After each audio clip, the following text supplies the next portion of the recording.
নিয়ে এসেছি যে আমরা মুসলমান অমুসলিমদের উৎসবে, ধর্মীয় উৎসবে যাওয়ার বিধান কি আমাদের এটা জানা উচিত। গত সপ্তাহে আলোচনা করা উচিত ছিল, যেহেতু এই বিষয়টা আমাদের না, মূর্তি পূজা কি আমাদের, তো ওই বিষয়টা আমি আসলে আনতেই চাইছিলাম না, কিন্তু আমার কাছে এমন হয়েছে যে দু একটা ভোটের জন্য, দুনিয়ার ক্ষমতার জন্য আমরা বিজাতির সাথে মিশে গেছি। একবার ভাবলাম না, চিন্তা করলাম না এটা কোন পর্যায়ের গুনাহ। আমরা সবাই একবার বলি শিরক সবচেয়ে বড় গুনাহ, বলেন তো একবার, শিরক সবচাইতে বড় গুনাহ।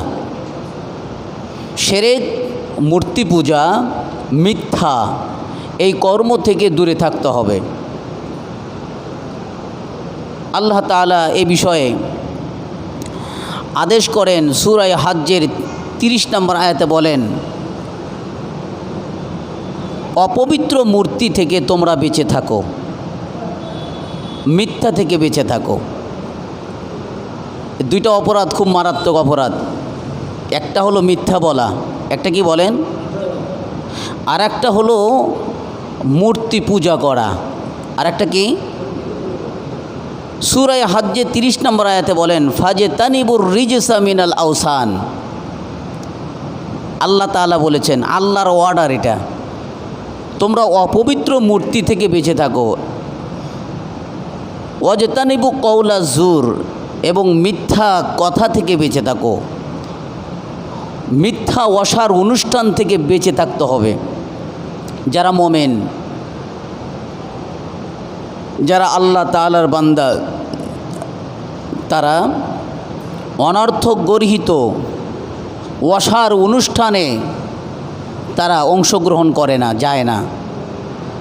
যদি কখনো কারণবশত ওয়াসার অনুষ্ঠানের কাজ দিয়ে অতিক্রম করে, মাররু কিরামা, তখন তারা ভদ্রভাবে সেখান দিয়ে অতিক্রম করে। সুবহানাল্লাহ বলেন।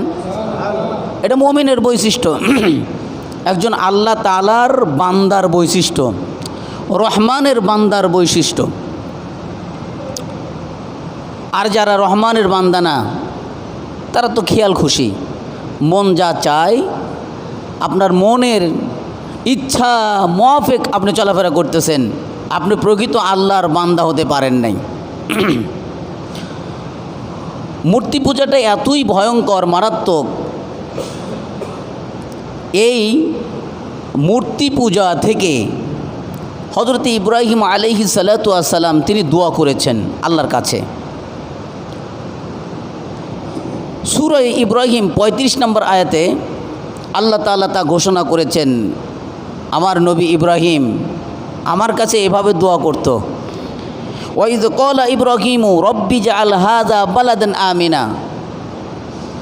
ইব্রাহিম আলাইহিস সালাতু ওয়াস সালাম যখন বলে আল্লাহর কাছে, হে আল্লাহ, আমার এই মক্কা ভূমিকে আপনি নিরাপদ রাখেন, পবিত্র রাখেন। সুবহানাল্লাহ বলেন। একজন নবীর দোয়া। এবং ওয়াজুনুবুনি ওয়া বানিয়া আন না'বুদাল আসনাম।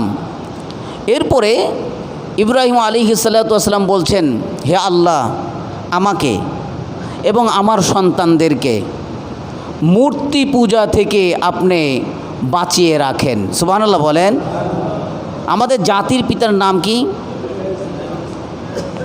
ভুলে গেছেন নাকি? এই সারাদিন, এর আগে দীর্ঘ 17 বছর জাতির পিতার স্লোগান উল্টা দিক কয়ে কয়ে আপনারা ভুলে গেছেন নাকি? জোরে একটু বলা যায় না, আমাদের জাতির পিতার নাম কি? ইব্রাহিম আলাইহিস সালাতু ওয়াস সালাম। ভুলে আবার অন্য দিক যায় না। ইব্রাহিম আলাইহিস সালাতু ওয়াস সালাম তিনি দোয়া করেছেন, হে আল্লাহ, আমাকে এবং আমার সন্তানদেরকে মূর্তি পূজা থেকে বেঁচে রাখেন, দূরে রাখেন, আমি যেন ওই মূর্তির পূজা না করি। ইব্রাহিম আলাইহিস সালাতু ওয়াস সালাম আল্লাহ তাআলার মনোনীত ধর্ম ইসলামকে তিনি গ্রহণ করেছিলেন। তার জীবনে কখনোই কিঞ্চিৎ সময়ের জন্য আল্লাহ তাআলার সাথে অন্য কিছুকে শরিক করে নাই, শিরক করে নাই। এই জন্য আল্লাহ তাআলা ইব্রাহিম আলাইহিস সালামের রীতিনীতি অত্যাধিক পছন্দ করেছেন। আর সেই রীতিনীতিকে মুহাম্মদ সাল্লাল্লাহু আলাইহি ওয়াসাল্লামকে গ্রহণ করার জন্য আল্লাহ তাআলা স্বয়ং নিজে পরামর্শ দিয়েছেন। কেন? বলে ইব্রাহিম আলাইহিস সালামের জীবনে কখনোই তিনি শিরক করে নাই, মূর্তি পূজা করে নাই। ব্যাপার হলো ইব্রাহিম আলাইহিস সালামের পিতা তিনি একজন মূর্তি পূজক ছিল। নিজ পিতা মূর্তি পূজক হওয়া সত্ত্বেও ইব্রাহিম আলাইহিস সালাম তিনি মূর্তি পূজা করেন নাই। আর আমার পিতা মুসলমান, আমার সন্ততি তারা যায় মূর্তি পূজা দেখার জন্য, মূর্তি পূজার সমর্থন করার জন্য। এর চাইতে দুর্ভাগা হতভাগা আর কেউ হতে পারে? এ থেকে প্রমাণ করে জন্মসূত্রে মুসলমান এটাকে মুসলমান বলে না, মুসলমান অর্জন করার নাম। মুসলমান কিসের নাম? আপনার আল্লাহ তাআলার দাসত্ব গোলামি মেনে নেওয়ার নামই হলো মুসলমান। আল্লাহর সব কিছু আমি মেনে নিলাম, আনুগত্য স্বীকার করে নিলাম, আত্মসমর্পণ করলাম। এই কথাটা বলেছিলেন হজরতে ইব্রাহিম আলাইহিস সালাম। আপনি যদি এভাবে বলতে পারেন, আমার কোনো কিছুই আমার নিজের জায়গা থেকে আমি করতে পারি না, আল্লাহ তাআলার কাছে আমি সব কিছু সমর্পণ করলাম, আত্মসমর্পণ করলাম, আপনি মুসলমান। আমাদের ঈমান কেমন? যে কপাল আমরা মসজিদে ঠেকাই, সেই কপাল সেই মুখ আবার মন্দিরের সামনে প্রদর্শন করি। আমরা ঈমানের দিক থেকে খুবই দুর্বল হয়ে গিয়েছি। এই বর্তমান দেখা যাচ্ছে, বর্তমান মূর্তি পূজার কাছে মুসলমানের ভিড় বেশি। আগে এটা দেখতাম না। হিন্দুরা, তারা হিন্দু ভাই আমাদের এই মুসলিম সমাজে যেহেতু সংখ্যায় মুসলমান বেশি, তারা নিরাপত্তায় তাদের ইবাদত করবে, সমস্যা নেই। কিন্তু তাদের ইবাদতে আমাদের অংশ কেন? এটা চরম পর্যায়ের একটা শিরক সবচেয়ে বড় জুলুম। আল্লাহ তাআলা তিনি সূরা লোকমানে ঘোষণা করে দিয়েছেন। সূরা লোকমানের 13 নম্বর আয়াতে আল্লাহ বলেন, লুকমান আলাইহিস সালাম তার সন্তানকে ঘোষণা করেন, ইয়া বুনাইয়া, হে আমার প্রিয় বৎস সন্তান, লা তুশরিক বিল্লাহ, আল্লাহ তাআলার সাথে অন্য কোনো কিছুকে তুমি শরিক করবে না, শিরক করবে না। হযরতে লুকমান আলাইহিস সালামের এই পরামর্শ, এই উপদেশ আল্লাহর কাছে অত্যাধিক ভালো লেগেছিল। আল্লাহ তাআলা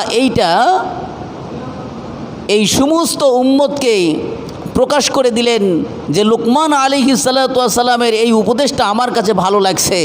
আমার সাথে কাউকে শরিক করতে তার সন্তানকে উপদেশ দিয়েছে। এই উপদেশ আমি শুধু লুকমান আলাইহিস সালামের জন্য খাস করলাম না, এটা সবার জন্য খাস করে দিলাম। সকল পিতা যেন তার সন্তানকে এই উপদেশ দেয়, যখনই তার বুঝ হবে সে যেন বলে, এ সন্তান তুমি আল্লাহর সাথে কোনো কিছুতে যেন শরিক করো না। আমরা কয়জন করেছি? আমার সন্তান আমার কমান্ড না মেনে পূজা মণ্ডপে যায়, আপনি একবারের জন্য বাধা দেন না। শিরক করে, আপনি একবারের জন্য বাধা দেন না। এটা উচিত ছিল আল্লাহ তাআলার সাথে শিরক করতে আপনার সন্তানকে বাধা দেওয়া। কেন বাধা দিবেন? আল্লাহ তাআলা তিনি বলেছেন, ইন্না শিরকা লা যুলমুন আযীম, নিশ্চয় এই কথার মধ্যে কোনো সন্দেহ নেই, অবশ্যই শিরক বড় একটা জুলুম। শিরক সবচাইতে বড়, বলেন, শিরক সবচাইতে বড় জুলুম, অন্যায়। মূর্তি পূজার কাছে যাওয়াটা নিজেকে যেন জাহান্নামের জন্য তৈরি করা। নাউযুবিল্লাহ বলেন। যে ব্যক্তি মূর্তি পূজার কাছে যায়, এটা একটা সমর্থন করার মতন। আপনি করেন নাই, আপনার আকীদাতে নাই যে আমি তো করি নাই, আমি তো হিন্দু না, আমি তো মুসলমান, কিন্তু আপনি গেছেন। এটা তাদের ধর্মকে সমর্থন করার মতন।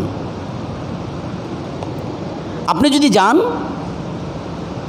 তাহলে আপনার জাহান্নাম আপনাকে স্পর্শ করবে। দলিল সূরা হুদ 113 নম্বর আয়াতে আল্লাহ বলেন, ওয়ালা তারকানু ইলাল্লাযিনা যালামু ফাতামাসসাকুমুন নার।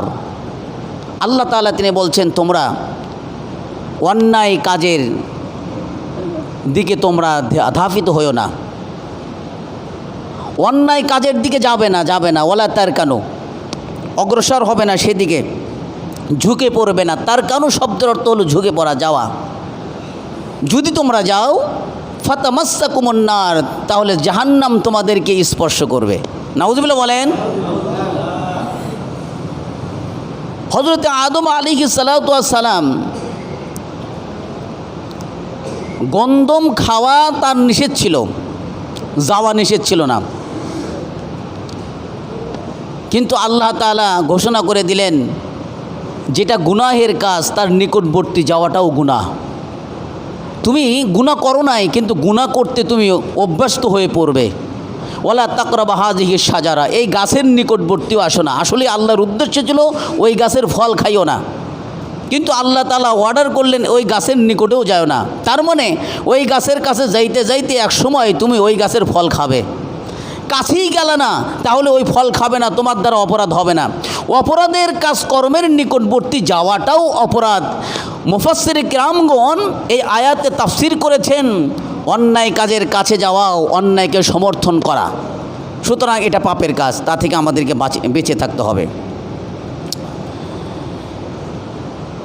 আপনি মূর্তি পূজার কাছে যাবেন, অথচ যে মূর্তি যারা তৈরি করে আল্লাহ তাআলা তাদেরকেও জাহান্নামের ইন্ধন বানায় দিবেন, মূর্তিকেও জাহান্নামের ইন্ধন বানাবেন। যে নিজে জাহান্নাম থেকে বাঁচতে পারে না তার ইবাদত করো তোমরা, এটা কেমন বিষয়?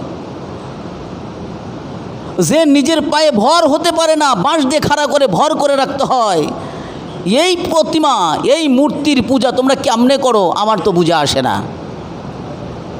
দেখেছেন প্রতিমা নিজের পায়ে ভর করে দাঁড়াইছে, নাকি আর একটা ঠ্যাং অতিরিক্ত বাঁশ দিয়ে খোঁটা দিয়ে চারা দিয়ে তাকে সোজা করা লাগছে?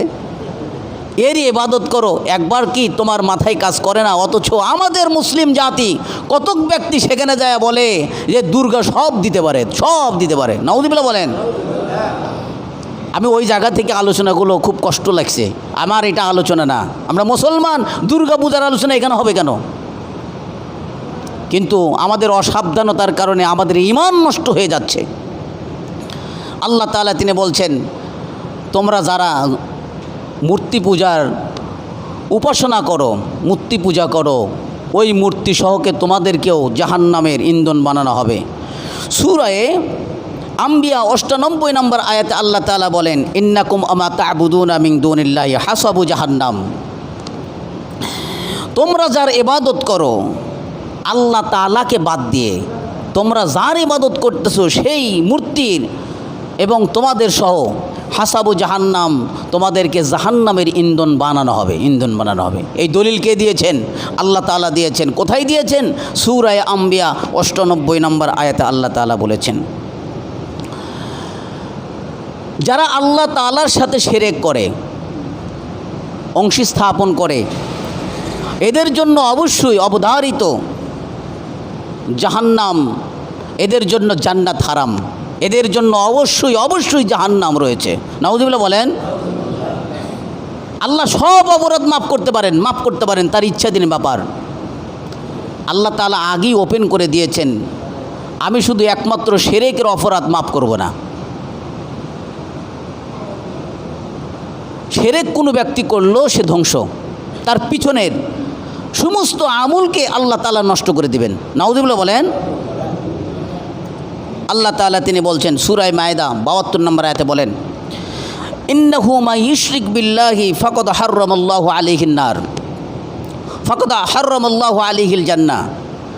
নিশ্চয় যারা শিরক করে আল্লাহ তাআলার সাথে, তাদের জন্য জান্নাতকে হারাম করা হয়েছে, তাদের জন্য জান্নাত নাই, আল্লাহ স্পষ্ট ঘোষণা করে দিয়েছেন। শুধু কি তাই, ওয়াহুল নার, তাদের ঠিকানাটা, তারা যে থাকবে যেখানে, সেই ঠিকানার নাম হলো জাহান্নাম। নাউযুবিল্লাহ বলেন। সম্মানিত উপস্থিতি শুধু আল্লাহ রসুল সাল্লাল্লাহু আলাইহি ওয়াসাল্লাম তার সাহাবীদেরকে এই মূর্তি ভাঙ্গার জন্য, ছবি মূর্তি ভাঙ্গার জন্য, উঁচু কবরকে সমান করার জন্য নির্দেশ করেছেন। আর আমরা কি করি? ছবি মূর্তির সাথে সঙ্গ দিই। সাহাবীদের চরিত্র, সাহাবীদের অবস্থান গত সপ্তাহে শুনেছেন। সাহাবীদের মহাব্বত, রাসূলের জন্য তাদের জীবন কলজা বাইর করে দেওয়া লাগলে তাও দিত। সাহাবীদেরকে শুধু হুকুম করা, সাহাবীরা সেই হুকুম আমল করতে তারা কখনোই দেরি করতো না। সাহাবীরা রাসূল সাল্লাল্লাহু আলাইহি সাল্লামের প্রত্যেকটি পদক্ষেপ তিনি সাহাবীরা গ্রহণ করতেন। হযরত আলী রাদিয়াল্লাহু তাআলা আনহু, হাদিস আসার সাহাবী থেকে এই হাদিসটা, নাসাই শরীফের হাদিস 2031 নম্বর হাদিস। হযরত আলী রাদিয়াল্লাহু তাআলা আনহু বলতেছেন, আমি কি তোমাদের সেই হুকুম, সেই আদেশ বলে দেব যে আদেশটা আল্লাহর রাসূল আমাকে করেছিলেন? হযরত আলী রাদিয়াল্লাহু তাআলা আনহু বললেন, আমার নবী আমাকে আদেশ এভাবে করেছেন, লা তাদআন্না কবরান মুশরিফান ইল্লা সাওয়াইতাহু। হযরত আলী বলতেছেন, আমাকে আল্লাহর নবী এভাবে আদেশ করেছেন, যতক্ষণ না পর্যন্ত উঁচু কবরকে তোমরা সমান না করতেছো ততক্ষণ পর্যন্ত ছাড়বে না। আলীকে অর্ডার করেছেন। নাসাই শরীফের 2031 নম্বর হাদিস। উঁচু কবর, সামান্য উঁচু কবর কেন সমান করতে হবে? উঁচু করতে মানা করা হয়েছে। আল্লাহর নবী আশঙ্কা করেছেন এই উঁচু কবর থেকেই এই উম্মতেরা শিরক করতে শুরু করবে। নাউযুবিল্লাহ বলেন। অতএব শিরক করার আগেই সতর্ক থাকতেন। সাহাবীদেরকে আদেশ করেছেন, উঁচু কবর যেখানে দেখবা সমান করে দেবা, এটা আমার আদেশ। এরপরে হযরতে আলী রাদিয়াল্লাহু তাআলা আনহু বলেন, আমার নবী তারপরে আমাকে আদেশ করেছেন, ওয়ালা সূরাতান ফি বাইতিন ইল্লা তামাসতাহা। তোমাদের ঘরে, মুসলমানের ঘরে ছবি মূর্তি যদি দেখো, আল্লাহ রাসূল সাল্লাল্লাহু আলাইহি সাল্লাম এখানে মুসলমানের ঘরের কথা বলা হয়েছে। মুসলমান কোনো ঘরে যদি ছবি মূর্তি দেখো, হযরত আলীকে আদেশ করছেন সেই ছবি মূর্তি না মুছে ফেলা পর্যন্ত সেখান থেকে ছাড়বে না, সেখান থেকে আসবে না। তাহলে ঘরে ছবি মূর্তি রাখাটাও শিরক করার একটা অংশ। আপনার ঘরে ছবি মূর্তি থাকবে না, আপনি মুসলমান, সেখানে নিজের ঘরে যদি ছবি যদি না থাকে, প্রতিমার কাছে যাওয়া যাবে? মূর্তির কাছে যাওয়া যাবে? হায় আফসোস, আমাদের এই মুসলমানের মধ্য থেকেই সেই প্রতিমার ঘরে বিজাতির সাথে এক হয়ে মিশে তারা কি বলে দুর্গা আমাদের সব কিছু দিতে পারে। নাউযুবিল্লাহ বলেন। ইসলাম ধর্ম আপনার ভালো লাগে না? এই পৃথিবীতে যত ধর্ম আছে সমস্ত ধর্মের মধ্যে ইসলাম ধর্ম আল্লাহর কাছে মনোনীত ধর্ম। আল্লাহ বলেছেন সূরা ইমরান 19 নম্বর আয়াত, ইন্নাদ-দীন ইনদাল্লাহিল ইসলাম। আল্লাহর কাছে মনোনীত ধর্ম হলো ইসলাম। সুবহানাল্লাহ বলেন। আরে ভাই, আপনার তো শুকরিয়া বেশি বেশি আদায় করা উচিত ছিল। আপনি মুসলমানের ঘরে জন্মগ্রহণ করেছেন, আপনি মুসলমান হতে পেরেছেন, আল্লাহর পছন্দের ধর্মের মধ্যে আপনি দাখিল। আপনি মুসলমান হয়ে বিজাতিকে পছন্দ করেন, এ কেমন বিষয়? একটু চিন্তার বিষয় এটা। আল্লাহ তাআলা নিজে সন্তুষ্ট হয়েছেন ইসলামের উপর। সূরা মায়েদা 3 নম্বর আয়াতে আল্লাহ বলেন, ওয়া রাদিতু লাকুমুল ইসলামা দীনা। আল্লাহ তাআলা স্বয়ং তিনি বলছেন, আমি তোমাদের ইসলাম ধর্মের উপর আমি নিজে আল্লাহ তাআলা সন্তুষ্ট। সুবহানাল্লাহ বলেন। আল্লাহ সন্তুষ্ট কোন ধর্মে বলেন তো? সবাই একসাথে বলবেন, ইসলাম ধর্মে। এখন ঠিক আছে, আপনি ইসলাম ধর্মে সন্তুষ্ট নয়, ইসলাম ছাড়া অন্য কোনো ধর্মে কেউ যদি সন্তুষ্ট হয়, আল্লাহ তাআলা বলতেছেন ওই ব্যক্তি আখিরাতে ক্ষতিগ্রস্ত হয়ে দাঁড়াবে। নাউযুবিল্লাহ বলেন। দলিল সূরা ইমরান 85 নম্বর আয়াতে আল্লাহ বলেন, ওয়ামাই আগতাবি গায়রাল ইসলামি দীনান ফালা ইউকবালা মিন। ওহুয়া ফিল আখিরাতি মিনাল খাসিরিন, যে ব্যক্তি ইসলাম ছাড়া অন্য ধর্মকে পছন্দ করে, চায়, ইসলাম ছাড়া অন্য ধর্মকে চায়। আমরা চাই না, নাকি বলেন? ওই যারাই মূর্তি পূজার ওখানে গেছে তাদেরকে জিজ্ঞেস করবেন, আপনি কি ইসলাম ছাড়া হিন্দু ধর্ম পছন্দ করেন? বলে না, চাই না, পছন্দ করি না। মুখে বলবে কিন্তু তারা ঠিকই গেছে। আল্লাহ ওদেরকে হেদায়েত দান করুক। মুখে বলে কিন্তু কাজে কি করে? সেখানে মূর্তি পূজার সাথে অংশগ্রহণ করে। আল্লাহ তাআলা বলতেছেন, যে ব্যক্তি নিজ ধর্ম ইসলামকে বাদ দিয়ে অন্য ধর্মকে চায়, ওই ব্যক্তি আখিরাতে সবচাইতে বড় ক্ষতিগ্রস্ত হয়ে দাঁড়াবে। এবং শুধু তাই নয়, ফালা ইউকবাল মিন, সে যা আমল করবে, আমার জীবনের যে নেক কর্মগুলো আছে, একবার শুধু মূর্তি পূজাত গেছে, কয়বার করছেন? আপনার বয়স 90, আপনার বয়স 90, গেছেন একবার, বেশি না। হুজুর খুব বাধ্য হয়ে গেছিলাম, রাজনীতিক চাপে যাইতে বাধ্য হয়ে গেছিলাম। আল্লাহ তাআলা বলতেছেন, ফালাই ইউকবাল মিন, তুমি যে একবার, যে কোনো চাপি তুমি একবার ওখানে গিয়েছো, তোমার কোনো আমল আল্লাহ তাআলা গ্রহণ করবেন না। আল্লাহ বলেছেন আপনার আমল বরবাদ, 90 বছরের আমল জিরো হয়ে গেছে, পচা ডিম আপনার আমল। আর চাইরানার দাম আল্লাহ তাআলা দিবেন না, কারণ আপনি মুশরিকদের সাথে একাকার হয়ে গিয়েছেন, মুশরিকদের সাথে মিশে গিয়েছেন। অথচ আল্লাহ তাআলা এই ব্যাপারে আমার নবীকেও আপোষ করতে নিষেধ করেছেন। ওয়াদ্দুলাউদ্দিকিনু ফাইদকিনুন, আমার নবীকে অফার দিয়েছিল, আপনি একটু নরম হন, নমনীয় হন, আমরাও আপনার ব্যাপারে নমনীয় হব। দেখেন সূরা কলাম, আল্লাহর নবীকে বলেছিল, আবু জাহেল, উতবা, সাইবা, আচ্ছা এত বেশি কিছু দরকার নাই, তুমি তোমার ধর্ম পালন করবে, ঠিক আছে করো, কিন্তু আমাদেরটাও মানো। আল্লাহর নবী বললেন, না, তোমরা যার ইবাদত করো আমি তার ইবাদত করি না, আমি যার ইবাদত করি তোমরা তার ইবাদত করো না। সূরা কাফিরুন। আল্লাহ তাআলার নবীকে স্পষ্ট ঘোষণা দিয়ে দিলেন, আপনি দুনিয়ায় যারা বিচরণ করে তাদের কথা অনুপাতে আপনি চলবেন না, যদি চলেন দুনিয়াবাসী আপনাকে পথভ্রষ্ট করবে, গোমরাহ করবে। আল্লাহ তাআলার নবীকে আল্লাহ তাআলা এই শিক্ষা দিয়েছেন। সুতরাং বিজাতির সাথে মিশে থাকা যাবে, বলেন, বিজাতির সাথে মিশে থাকা যাবে না। কোনো ব্যক্তি যদি বিজাতির সাথে মিশে থাকে, তার আমল একবারে বরবাদ হয়ে যাবে। তার দলিল সূরা জুমার 65 নম্বর আয়াতে আল্লাহ তাআলা তিনি বলেন, লাইন আশরাকতা লা ইয়াহবাতান্না আমালুক। যদি আপনি একজন নবীর ব্যাপারে এই কথাটা বলছেন আল্লাহ তাআলা, একজন নবীরা তো কখনোই তাদের জীবনে শিরক করে নাই, তারপরেও আল্লাহ তাআলা বললেন একজন নবীও যদি, ওই পর্যায়ে আমরা পুষছি ভাই, আরে ভাই কথা জানেন না, ওই পর্যায়ে আমরা পুষছি, ওই পর্যায়ে আমরা বুঝতে পারবো। আল্লাহ তাআলা বললেন আপনি একজন নবী, আপনি যদি নবী হওয়া সত্ত্বেও যদি আপনি শিরক করতেন, লা ইয়াহবাতান্না আমালুক, আপনার আমলকে আমি বরবাদ করে দিতাম। নাউযুবিল্লাহ বলেন। সুতরাং আমাদের কোনো অবস্থাতেই শিরক করা যাবে না। মূর্তি পূজা থেকে আমাদেরকে বেঁচে থাকতে হবে, দূরে থাকতে হবে। বিজাতির কাছাকাছি বসবাস করা যাবে না, বিজাতির কাছাকাছি বসবাস করা যাবে না। তাদের জন্য সেপারেট আলাদা একটা জায়গা করে দাও, তাদের সাথে মিশে থাকা যাবে না ভাই। তারা আমাদের কখনই বন্ধু হতে পারে না, বিজাতি কখনই মুসলমানের বন্ধু হতে পারে না। তাদের মূর্তি পূজায় আমরা যাব না কেন? বলে সেখানে গজব আল্লাহর পক্ষ থেকে নাজিল হতে থাকে।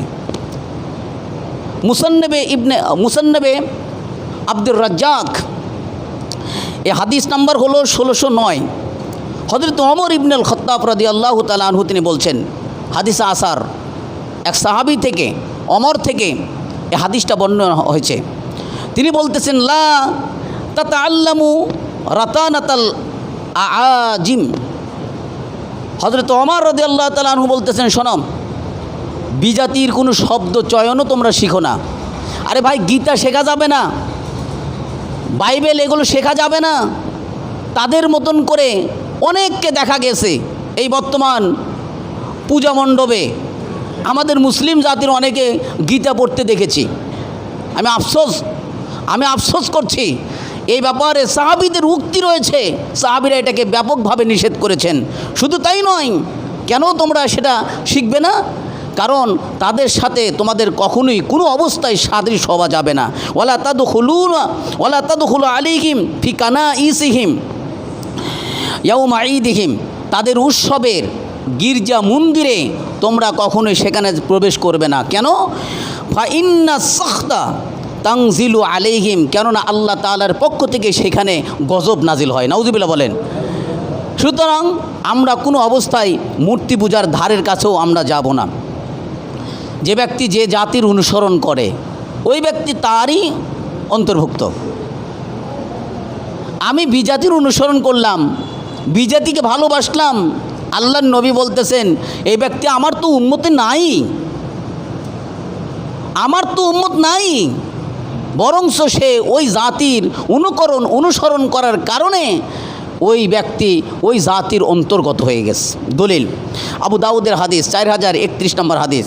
হযরত ইবনে ওমর রাদিয়াল্লাহু তাআলা আনহু তিনি বলছেন, নবী করিম সাল্লাল্লাহু আলাইহি সাল্লাম বলিয়াছেন, মান তাশাব্বাহা বিকওমিন ফাহুয়া মিন, যে ব্যক্তি যে জাতির যে কওমের অনুসরণ করে ওই ব্যক্তি ওই কওমেরই অন্তর্ভুক্ত। নাউযুবিল্লাহ বলেন। আল্লাহ যেন আমাদের তাদের অন্তর্ভুক্ত না করেন। সম্মানিত উপস্থিতি সুধী, এ ব্যাপারে আল্লাহ তাআলা কোরআনের দলিল দিয়েছেন, যে ব্যক্তি যে জাতির অনুকরণ করবে ওই ব্যক্তির সাথেই তার অন্তর্ভুক্ত। এই ব্যাপারে সূরা মায়েদার 51 নম্বর আয়াত আল্লাহ তাআলা ঘোষণা করে দিয়েছেন। সুতরাং তাদের সাথে আমাদের কোনো অবস্থায় কোনো কিছুতেই মিল হওয়া যাবে না। দেখেন, আল্লাহ তাআলা নবী আমাদেরকে বলেছেন, এই যে আমাদের পোশাক, আমাদের আচরণ, আমাদের বাহ্যিক সুরত, এগুলোও যেন বিজাতির সাথে মিশে না যায়।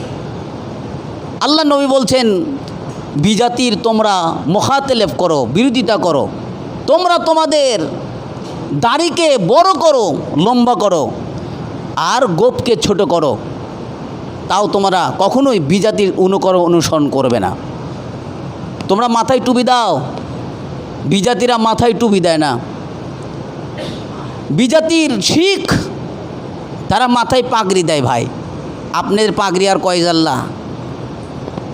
হিন্দু ধর্মের, সনাতন ধর্মের শিখ যারা, তারা এত মস্ত বড় পাগড়ি দেয়। আল্লাহর নবী বলতেছেন, শোনো, পাগড়ি তারা দিতে পারে কিন্তু তারা মাথায় টুপি দেয় না। তাদের বিরোধিতা করো। তোমরা মাথায় পাগড়ি দিবে, পাগড়ির নিচে টুপি দিবে। সর্বক্ষেত্রে নবী করিম সাল্লাল্লাহু আলাইহি সাল্লাম বিজাতির অনুসরণ থেকে বিরোধিতা করতে বলেছেন। আবার আফসোসও করেছেন নবী এভাবে, যে আমার এই উম্মতেরা বিজাতির জিরাআন শিবরন বিজিরাইন, আমার এই উম্মতেরা বিরিক হাত এভাবে ইয়াহুদি, নাসারা, খ্রিস্টান, বেদুইন, বিজাতি তারা যেভাবে ওঠা বসা করবে, যেভাবে চলাফেরা করবে, আমার এই উম্মতের কতক ব্যক্তি তাদেরকে অনুসরণ করবে। ওই বিজাতি তারা যদি গুই সাপের গর্তের মধ্যেও ঢোকে, আমার এই উম্মতেরা সেই গর্তের মধ্যে ঢুকবে, এমনভাবে অনুসরণ করবে। তারা যেখানে যেখানে পাও ফেলাবে, আমার এই উম্মতের কতক ব্যক্তি তারা সেখানে পাও ফেলাবে। মানে হিন্দুদের চাইতে মুসলমানের সংখ্যা বেশি ওই পূজা মণ্ডপে। আপনি আশ্চর্য হয়ে যাবেন। তাদের অনুসরণ আমাদের মুসলমান হয়ে তো করা যাবে না। এটা স্পষ্ট প্রকাশ্য শিরককে কখনোই সমর্থন করা যায় না। নবী করিম সাল্লাল্লাহু আলাইহি ওয়াসাল্লাম তিনি আমাদেরকে তাদের থেকে, মুশরিকদের থেকে দূরে থাকতে বলেছেন। তারা যেখানে বসবাস করে আমরা যেন সেখানে বসবাস না করি, তারা যেখানে জমা হয় আমরা যেন সেখানে জমা না হই। এই ব্যাপারে নবী করিম সাল্লাল্লাহু আলাইহি সাল্লাম স্পষ্ট ঘোষণা দিয়েছেন। সম্মানিত উপস্থিতি সুধী, এখন মাসালার দৃষ্টিতে আমরা এটাকে কি বলি? আল্লামা ইবনুল কাইয়ুম রাহিমাহুল্লাহ তিনি বলেছেন, সর্বসম্মতক্রমে, অনেক বড় কথা, সর্বসম্মতক্রমে বিজাতীয় অনুষ্ঠানে কোনো মুসলমানের অংশগ্রহণ করা সর্বসম্মতক্রমে হারাম। আপনি প্রশ্ন করতে পারেন যে হুজুর আমি তো আর ওদের মতন হই নাই, আমি তো মুসলমান। আপনি ওদের মতন আকীদা লালন না করলেও আপনি গেছেন, এটাই অপরাধ, এটাই হারাম। আপনি তাদেরকে উৎসাহিত করেছেন, যায় তা থেকে বেঁচে থাকতে হবে। নবী করিম সাল্লাল্লাহু আলাইহি সাল্লাম তিনি বলছেন, দেখেন আশঙ্কা করছেন, নবী করিম সাল্লাল্লাহু আলাইহি সাল্লাম যে আমাদেরকে ভবিষ্যৎ বার্তা দিয়েছেন তা অক্ষরে অক্ষরে মিলতেছে, আগে ছিল না। আপনি দেখেন, একটু নজর করেন, আপনার বাপদাদারা যখন ছিল হিন্দু ধর্ম, তারা হিন্দুরা পালন করত, আমাদের মুসলমানরা কেউ যাইতো না। এখন আমাদের মুসলমানের সংখ্যা সেখানে কি বেশি। নবী করিম সাল্লাল্লাহু আলাইহি সাল্লাম এই আশঙ্কা করে আজ থেকে 1400 বছর আগেই বলে দিয়েছেন। তিরমিজি শরীফের হাদিস 2219 নম্বর হাদিস, নবী করিম সাল্লাল্লাহু আলাইহি সাল্লাম তিনি বলছেন, লা তাকুমুস সাআতু হাত্তা তালহাকা কবাইলু মিন উম্মতি বিল মুশরিকিন।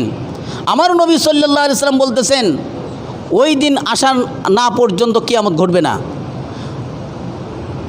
কি বলে, আমার এই উম্মতের কতক দল, আমি কিন্তু আওয়ামী লীগও বলি নাই, বিএনপিও বলি নাই, জামাত ইসলামও বলি নাই, এই দল দল, আমার এই উম্মতের কতক দল মুশরিকদের সাথে মিলিত না হওয়া পর্যন্ত কিয়ামত সংঘটিত হবে না। চিন্তা করছেন, একটা ভোটের জন্য, একটা ভোটের জন্য বিজাতির সাহায্য সহযোগিতা নেওয়ার জন্য আপনি সেখানে দাঁড়াইছেন। রাসূল সাল্লাল্লাহু আলাইহি সাল্লাম জীবনে কোনো দিন বিজাতির সাহায্য সহযোগিতায় নেয় নাই।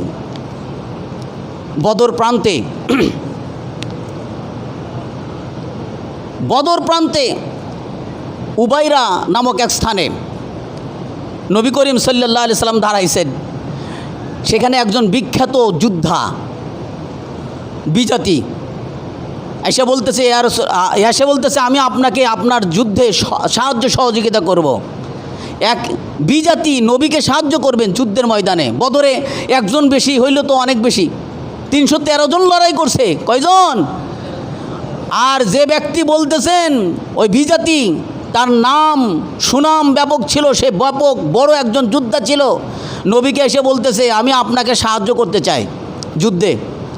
আল্লাহর নবী সাল্লাল্লাহু আলাইহি সাল্লাম বললেন, তুমি কি আল্লাহর প্রতি এবং আমার প্রতি কি বিশ্বাস করো? তুমি কি মুহাম্মদ সাল্লাল্লাহু আলাইহি সাল্লাম নবী এই কথাই কি বিশ্বাসী? ওই বিজাতি বললেন, আমি বিশ্বাসী না। আল্লাহর নবী সাল্লাল্লাহু আলাইহি সাল্লাম বললেন, তিরমিজি শরীফের হাদিস 1558 নম্বর হাদিস, আল্লাহর নবী বললেন, ইরজি ফালান আস্তাইনা বিমুশরিকিন, এই যাও, ফিরে যাও, আমি কোনো মুশরিকদের সাহায্য সহযোগিতা দিই না। মুশরিকদের 10% ভোটের জন্য আপনি সেখানে যান, আপনার ইমান কোন জায়গায় দাঁড়াইছে আপনি একবার ভাবেন না। ইসলাম ভালো করে চর্চা করেন।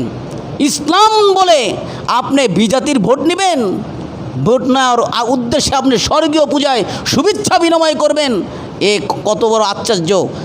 আমি তো আশ্চর্যিত হয়েছি, এই জায়গায় আপনি মুসলমান হয়ে বিজাতির উৎসবে কি করে আপনি শুভেচ্ছা বিনিময় করেন? আপনার মুসলমান ধর্ম, ইসলাম ধর্ম আপনার ভালো লাগে না? ফিরে আসেন, তওবা করে ফিরে আসেন, আল্লাহ মাফ করলে করতে পারে। বিজাতির সাথে আপনি ভালো আচরণ করতে পারবেন, সৌজন্য আচরণ করতে পারেন। ওটা বসা পার্সোনাল ধর্মীয়ভাবে তার সাথে কখনোই আপোষ নাই না। ওর ধর্ম ও পালন করবে, আমার ধর্ম আমি পালন করব। তোমার ধর্ম খুব ভালো, স্বাগতম, এই কথা আমি মুসলমান হয়ে অন্ততপক্ষে বলতে পারি না। পারেন আপনারা? আল্লাহ তাআলা এই ব্যাপারে স্পষ্ট ঘোষণা দিয়েছেন সূরা মুমতাহিনা 8 নম্বর আয়াতে বলেন, বিজাতি মুশরিক তারা যদি লা ইয়ানহাকুমুল্লাহু আনিল্লাযিনা লাম ইউকাতিলুকুম ফিদ্দিন, ধর্মীয় ব্যাপারে তোমাদের সাথে যদি তারা লড়াই না করে, ওদের সাথে আমাদের ধর্মীয় ব্যাপারে লড়াই নাই, যুদ্ধ নাই, শান্তিপূর্ণভাবে বসবাস করতেছে। বুঝেন, সূরা মুমতাহিনার 8 নম্বর আয়াতে স্পষ্ট ভাষায় বলে দিয়েছেন একজন বিজাতির সাথে আপনার আচরণ কেমন হবে। বিজাতির সাথে আপনার খারাপ আচরণ করতে ইসলাম বলে নাই। তাদের ধর্মীয় উৎসব তারা করবে, আমাদের সেখানে আমরা বাধা দেব না, যদি তারা আমাদের সাথে যুদ্ধ না করে। লা ইয়ানহাকুম, আল্লাহ নিষেধ করে না, এটা নিষেধ করে নাই আল্লাহ তাআলা। কিন্তু তারা যদি আমাদেরকে ঘর থেকে বাহির করে দেয়, তারা যদি আমাদের সাথে খারাপ আচরণ করে, সৎ ব্যবহার না করে এবং ন্যায় ইনসাফ যদি আমাদের সাথে না করে, তাহলে তাদের সাথে আমাদের কোনো ভালো আচরণ করা যাবে না। তাদের সাথে আমাদের ভালো আচরণ হবে, এটা আমাদের নৈতিকতা, আমাদের ইসলামী শিক্ষা। কিন্তু তাদের ধর্মীয় উৎসবকে আমাদের জায়গা থেকে শুভেচ্ছা বিনিময় করা যাবে। ইমান তো ভাই কচুর পাতা। বর্তমান আমাদের ইমানই দুর্বলতা ব্যাপক। কখন আপনি ইমান থেকে চলে গেছেন আপনি নিজেও জানেন না। আল্লাহর নবী সাল্লাল্লাহু আলাইহি সাল্লাম তাই বলেছেন, তোমরা ইমানকে নবায়ন করো। প্রতিদিন প্রতি মুহূর্ত ইমানকে নবায়ন করতে হবে। আপনি নিজে না জেনেই ভোটকে বড় যাই না, আপনি সেখানে গেছেন। জানেন ইসলাম কখনোই গণতান্ত্রিক পদ্ধতিতে ইসলাম কায়েম হবে না। এ হাতের তালুতে আমার পশম জ্বালাবে। ইসলাম গণতান্ত্রিক পদ্ধতিতে কখনোই কায়েম হতে পারে না। ইসলাম যদি কায়েম হয় খেলাফতের মাধ্যম দিয়ে হতে হবে। আরে ভাই বুঝলেন? আপনারা আবার অনেকে বলবেন যে হুজুর আপনি কি গণতান্ত্রিক বিরোধী? বলে হ্যাঁ, ইসলাম যারা প্রকৃত চর্চা করে তারা গণতান্ত্রিক বিরোধী। একজন পাগলের ভোট, একজন হিন্দুর ভোট, একজন জ্ঞানীর ভোট, একজন সুদীর ভোট, সকল ভোট সমান, এটা ইসলাম হলো? ইসলাম সুদী ব্যক্তির, বুঝমান ব্যক্তির ভোটের মাধ্যমে ইসলাম জয়যুক্ত হতে পারে, যেভাবে খেলাফত কায়েম হয়েছে। এই বাংলাদেশে 12% হিন্দু। আপনি হিন্দুর ভোট নিছেন, চোর আছে চোরের ভোট নিছেন, ডাকাত আছে ডাকাতের ভোট নিছেন, সুদখোর আছে সুদখোরের ভোট নিছেন, জেনাখোর আছে জেনাখোরের ভোট নিছেন। ওরা আপনার জেনাখোরের বিরুদ্ধে যাবে না, আপনার পক্ষে যাবে? ভোট দিছে, ও আপনাকে ভোট দিছে।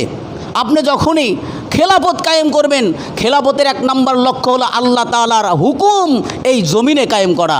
আর গণতান্ত্রিক পদ্ধতি হলো জনগণ যা সব কিছু জনগণই উৎস, জনগণই সব কিছুর মূল। এটা হলো কুফরি মতবাদ। এই কুফরি মতবাদ নিয়ে, কুফরি মনতন্ত্র নিয়ে কেউ যদি ইসলাম প্রচার করতে চান, এই ইসলাম এই বাংলাদেশে কোনোদিন কায়েম হতে পারে না। সুতরাং একটা ভোটের জন্য বিজাতির সাথে হাত মিলাইছেন, এইটা ছেড়ে দেন, ইসলাম সঠিকভাবে চর্চা করেন। আল্লাহ তাআলা আমাকে আপনাকে সবাইকে ইসলামের পক্ষে থাকার তৌফিক দান করুক, আমিন। কুফর শিরককে একবারে বিলুপ্ত করে দেন। কুফরের সাথে আমাদের কোনো সম্পর্ক নাই, মুশরিকদের সাথে আমাদের কোনো সম্পর্ক নাই। আল্লাহ তাআলা আমাদের সমস্ত শিরক থেকে বেঁচে থাকার তৌফিক দান করেন।